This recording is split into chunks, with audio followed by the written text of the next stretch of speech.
Mari kita bersama-sama membuka satu ayat di dalam Galatia pasal 5 ayat yang ke-13. Kita baca kalimat pertama saja dari ayat ini. Saudara-saudara, memang kamu telah dipanggil untuk merdeka. Tema khotbah dipanggil untuk merdeka.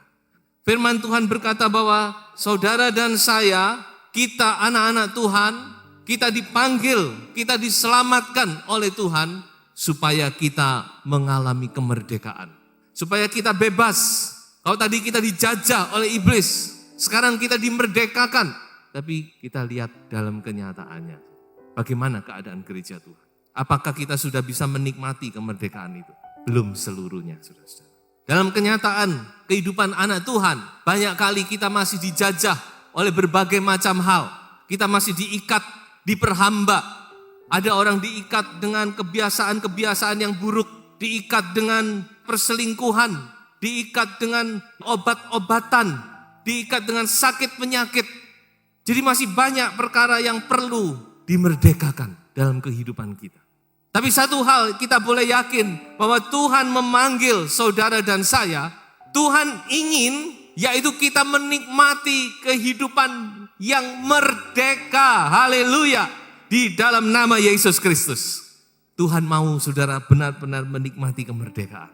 Saudara-saudara, betapa berharganya hidup dalam kemerdekaan. Hidup di dalam kebebasan itu, saudara-saudara. Di dalam Roma pasal 5 ayat yang ke-17. Berkata demikian, sebab jika oleh dosa satu orang, yaitu Adam, maut telah berkuasa oleh satu orang itu, maka lebih benar lagi mereka yang telah menerima kelimpahan kasih karunia dan anugerah kebenaran akan hidup dan berkuasa oleh karena satu orang itu, yaitu Yesus Kristus. Saudara perhatikan, apa kehendak Tuhan bagi kita?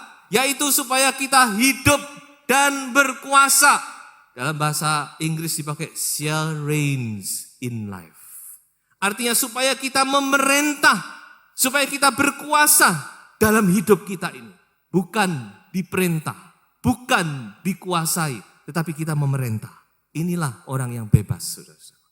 Inilah yang Tuhan kehendaki. Kita memerintah, kita berkuasa, bukan dikuasai, bukan diperintah. Banyak orang saudara-saudara kehidupannya dikuasai oleh kebiasaan yang buruk. Tidak bisa tidak. Saudara-saudara itulah keadaan, kenyataan. Tapi dalam nama Yesus kita mau merdeka saudara-saudara. Haleluya. Kita harus reign in life. Memerintah, berkuasa. Itulah yang Tuhan inginkan. Sebab itu saudara-saudara, kemerdekaan itu tidak mudah. Dikatakan oleh firman Tuhan supaya kita sungguh-sungguh merdeka, maka Yesus Kristus sendiri yang memerdekakan kita. Tuhan tidak kirim malaikat, Tuhan tidak kirim Mikael, Tuhan tidak kirim Gabriel, tapi Allah Bapa kirimkan anaknya yang tunggal untuk memerdekakan umat manusia. Tidak main-main. Supaya apa? Supaya kita sungguh-sungguh merdeka. Ada 3 hal yang Tuhan kerjakan di dalam kehidupan kita supaya kita bisa menikmati kemerdekaan. Yang pertama yaitu lewat darah Yesus. Lewat pengorbanan Tuhan di atas kayu salib. Lewat darah Yesus Kristus, darah anak domba Allah, kita mendapatkan kebebasan yang sepenuhnya. Mari kita baca satu ayat di dalam Wahyu pasal 1 ayat yang ke-5, kalimat yang kedua kita baca. Bagi Dia, yaitu Yesus Kristus, yang mengasihi kita dan yang telah melepaskan kita dari dosa kita oleh apa? Darahnya. Haleluya.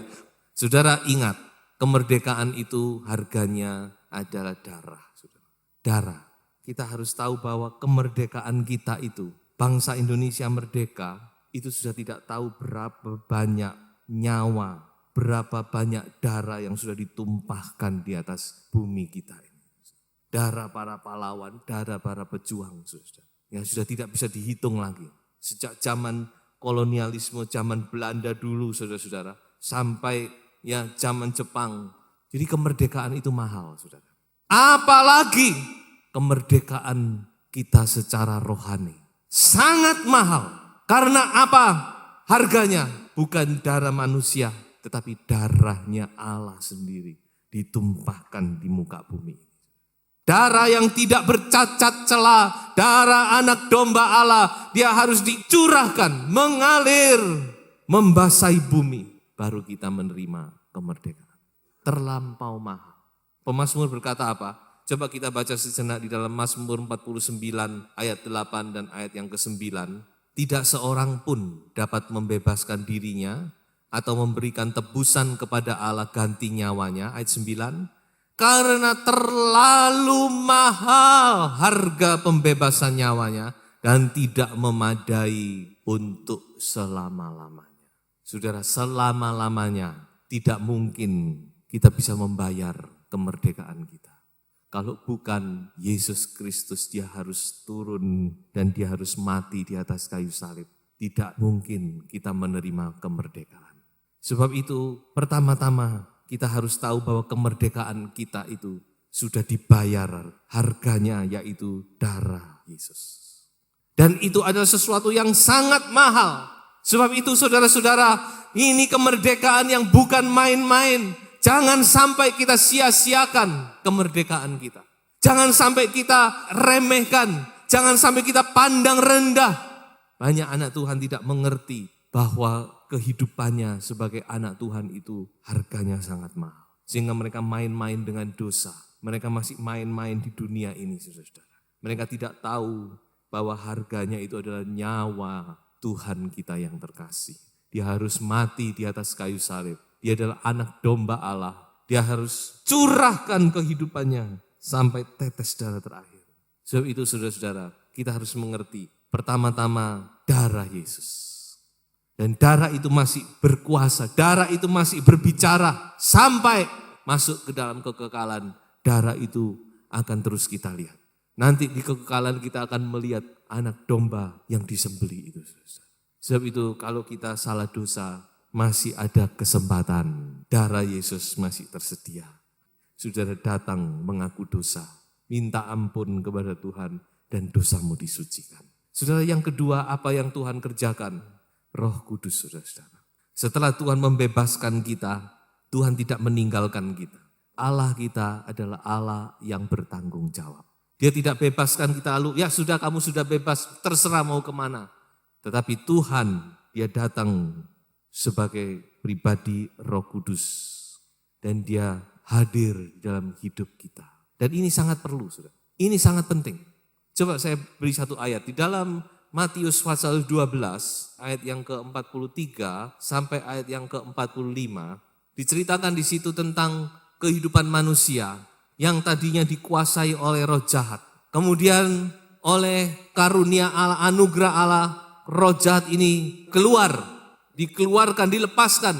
Kita tadinya dikuasai oleh iblis, sekarang kita bebas. Tapi saudara ingat dalam ayat 44 dikatakan apa? Maka pergilah ia, yaitu iblis, dan mendapati rumah itu apa? Kosong. Maka dia masuk kembali, kali ini dia mengajak teman. Saudara. Dan keadaannya orang itu menjadi lebih marah. Ini Tuhan sedang berbicara satu rahasia rohani di sini. Sebab itu saudara-saudara, kehidupan kita ini tidak boleh kosong. Itulah sebabnya Roh Kudus hadir di dalam hidup kita. Pikiran kita juga tidak boleh kosong, saudara. Makanya Tuhan berkata, kita harus banyak merenungkan firman.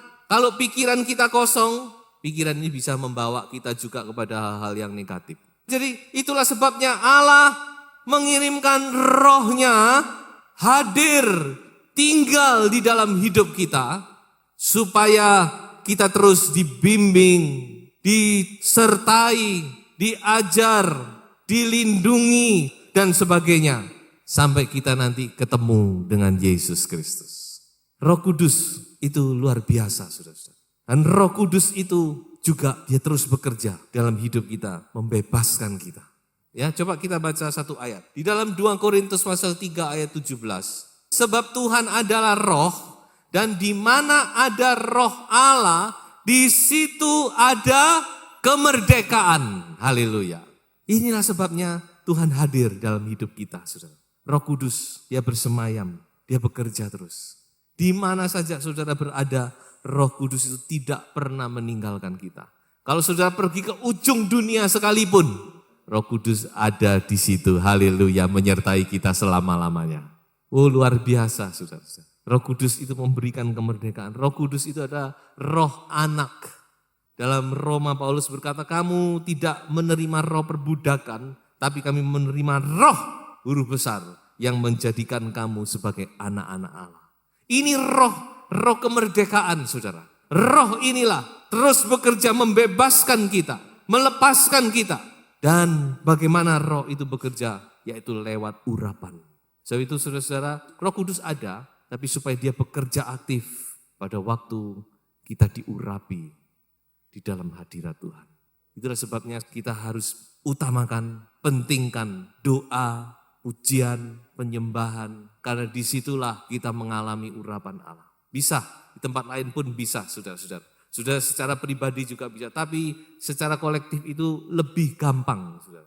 Di situ roh bekerja dengan heran. Coba saya bawa saudara membaca satu ayat di dalam Yesaya pasal 10 ayat 27. Pada waktu itu beban yang ditimpakan mereka atas bahumu akan terbuang dan kuk yang diletakkan mereka atas tengkukmu akan lenyap oleh urapan. Kalau saudara baca di dalam terjemahan lama, di situ disebut oleh minyak. Kalau dalam bahasa Inggris dikatakan by the anointing, oleh pengurapan. Jadi kita melihat saudara-saudara, urapan Roh Kudus itu membebaskan kita. Urapan Roh Kudus itu membuat kita mengalami kemerdekaan di dalam roh, saudara-saudara. Saudara-saudara lepaskan segala beban, segala dosa, segala perkara, lepaskan. Urapan Allah ada di tengah-tengah kita. Dan yang ketiga, Tuhan bekerja lewat firman-Nya. Ya, jadi ada 3 hal, sudah perhatikan. Darah Yesus, Roh Kudus, dan firman Tuhan. Ini 3 saksi Allah di bumi. Firman Tuhan, mari kita baca di dalam Injil Yohanes pasal 8 ayat 31 dan ayat yang ke-32. Maka katanya kepada orang-orang Yahudi yang percaya kepadanya, jikalau kamu tetap dalam firman-Ku, kamu benar-benar adalah murid-Ku. Dan kamu akan mengetahui kebenaran, dan kebenaran itu akan memerdekakan kamu. Haleluya. Tuhan Yesus berkata, kebenaran akan memerdekakan kamu. Kebenaran apa? Kebenaran firman Tuhan. Firman Tuhan adalah kebenaran, saudara. Ini luar biasa ini kebenaran ini, saudara. Kalau kita mengerti, mengenal kebenaran, kebenaran ini saudara-saudara membebaskan kita. Kebenaran ini saudara-saudara bisa mengadakan perkara-perkara yang luar biasa. Salah satunya Martin Luther, gerakan reformasi. Martin Luther itu karena dia melihat kebenaran firman Tuhan. Dia melihat bagaimana kebenaran firman Tuhan itu waktu itu sudah diselewengkan. Saya yakin ini juga pekerjaan Roh Kudus, saudara-saudara. Walaupun dia adalah juga seorang imam Katolik, tapi dia dijamah oleh Roh Kudus. Dia melihat bagaimana kebenaran firman Tuhan yang benar, lalu dia mulai bergerak. Kebenaran ini luar biasa. Itulah sebabnya iblis berusaha sebisanya supaya kita tidak mengenal kebenaran, supaya kita tidak mengerti kebenaran, supaya kita tidak suka kepada kebenaran, supaya kita mengabaikan kebenaran, saudara-saudara. Nah, ini cerita juga tentang sejarah. Jadi waktu zaman Jepang, itu orang tidak boleh mendengar radio. Bukan melihat TV ya, TV belum ada. Radio tidak boleh. Jadi orang kalau punya radio itu disembunyikan. Dengarnya itu waktu malam didengar. Kalau ketahuan dirampas. Mengapa kok demikian? Karena radio itu memberitakan kebenaran. Ini saudara-saudara sama dengan kehidupan kita sebagai orang percaya. Kalau kita tidak mengerti kebenaran firman, maka kita akan dibodohi oleh iblis. Tapi kalau kita mengerti kebenaran firman, kita bisa berdiri dan kita bisa bertindak di dalam nama Yesus untuk kita mendapatkan janji-janji Allah.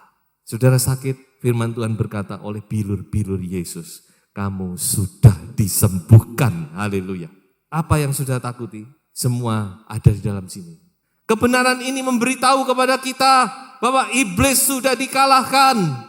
Yesus berkuasa. Kerajaan dunia ini ada di bawah kerajaan Allah sekarang. Tuhan berkuasa. Nah inilah pentingnya kita mengerti kebenaran. Kebenaran harus kita percayai. Kebenaran harus kita yakini. Kebenaran harus kita perkatakan. Mengatakan kebenaran. Firman Tuhan itu harus kita katakan. Harus kita akui. Supaya iman kita bangkit. Salah satunya kalau saudara sakit. Saudara bertindak di dalam nama Yesus. Firman Tuhan berkata bahwa oleh bilur-bilur Yesus kamu sudah disembuhkan. Saudara katakan, oleh bilur-bilur Yesus aku sudah disembuhkan. Katakan terus, yakin, dan saya yakin dan percaya Tuhan akan nyatakan janjinya. Sebab itu kita harus mengenal kebenaran. Efesus pasal 5 ayat 17. Sebab itu janganlah kamu bodoh, tetapi usahakanlah supaya kamu mengerti kehendak Tuhan. Usahakan, saudara. Kita harus mengerti kebenaran, karena kebenaran ini memberikan kemerdekaan. Kebenaran membebaskan kita. Kebenaran menjagai, melindungi kita. Kalau saudara mau berjalan dalam kebenaran, saudara akan terhindar dari segala mara bahaya. Kalau sudah terlanjur berhenti sampai di sini, usahakan berhenti. Yang belum, jangan dimulai. Tidak ada artinya itu semua. Kebenaran ini menghindarkan kita dari banyak mara bahaya. Kalau kita mau belajar, berjalan dalam kebenaran firman Tuhan, kita akan hidup dalam kebebasan. Kita menikmati kemerdekaan. Sungguh-sungguh kita alami kemerdekaan itu. Karena Tuhan berkata, kamu memang dipanggil untuk merdeka. Haleluya, saudara-saudara. Kita bukan dipanggil untuk mengalami banyak masalah, tapi dipanggil untuk mengalami kemerdekaan. 2 ayat terakhir, Galatia pasal 5 ayat yang pertama. Supaya kita sungguh-sungguh merdeka. Kristus telah memerdekakan kita. Karena itu berdirilah teguh. Dan jangan mau lagi, haleluya, jangan mau lagi dikenakan kuk perhambaan. Tolak dalam nama Yesus. Kita sudah merdeka, kita tidak mau lagi diperhamba, saudara-saudara. Dan ayat berikutnya, 1 Petrus pasal 2 ayat yang ke-16. Hiduplah sebagai orang merdeka dan bukan seperti mereka yang menyalahgunakan kemerdekaan itu untuk menyelubungi kejahatan-kejahatan mereka. Tetapi hiduplah sebagai hamba Allah. Haleluya. Saudara dan saya, kita semua hamba Tuhan. Tidak ada perbedaan, saudara. Saudara dipakai Tuhan di dalam porsi saudara. Saya juga dipakai Tuhan dalam porsi saya. Tapi kita semua pada dasarnya, kita adalah hamba Tuhan. Saudara dan saya, kita adalah orang merdeka. Sebab itu kita mau hidup sebagai orang-orang yang merdeka dalam nama Tuhan Yesus Kristus.